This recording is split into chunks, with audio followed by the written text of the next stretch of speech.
8 नवंबर 2016 को हुए नोटबंदी के दौरान भारत के प्रधानमंत्री नरेंद्र मोदी ने इसे आतंकवाद और काले धन के खिलाफ रामबाण की तरह बताया था।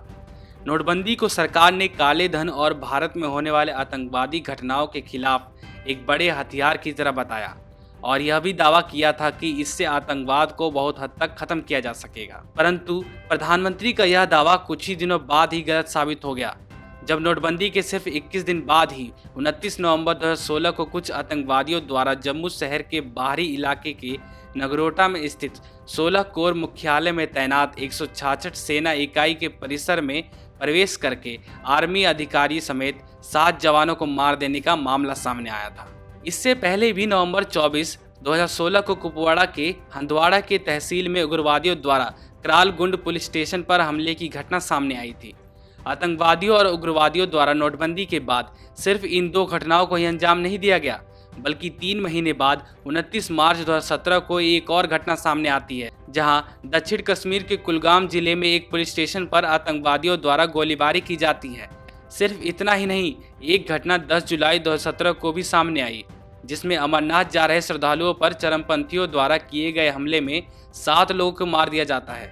इंडियन एक्सप्रेस की खबर में दिए गए आंकड़ों के अनुसार 2016 के बाद आतंकी और घुसपैठ की घटनाओं को इजाफा देखा गया है।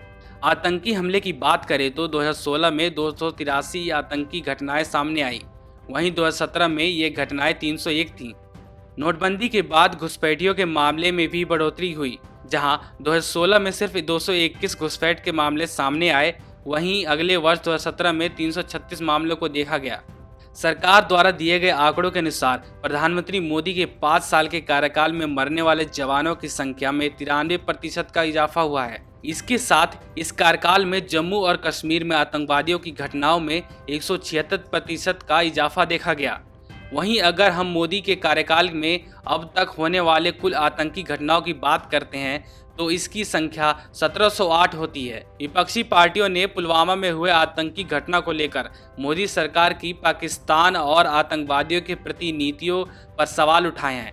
कांग्रेस के प्रवक्ता रणदीप सिंह सुरजेवाला ने मोदी सरकार पर आरोप लगाया कि पुलवामा में हुए आतंकी हमले को मिलाकर मोदी सरकार में 18 बड़े आतंकी हमलों को अंजाम दिया गया है। इस सब से यह पता लगता है कि मोदी सरकार द्वारा लाए गए नोटबंदी से ना ही भ्रष्टाचार खत्म हुआ और ना ही आतंकवाद की बात करें तो नोटबंदी के बाद इसमें इजाफा ही देखा गया है। और अगर हम मोदी सरकार के 5 साल के कार्यकाल की बात करते हैं तो उसमें मोदी सरकार की हालत और ज़्यादा बदतर दिखाई देती है।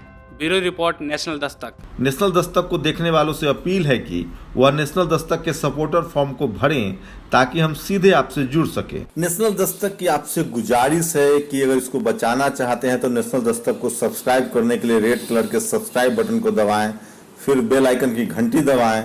नेशनल दस्तक को बचाने के लिए बहुत जरूरी है कि हर खबर को शेयर करें, लाइक करें, कमेंट जरूर करें।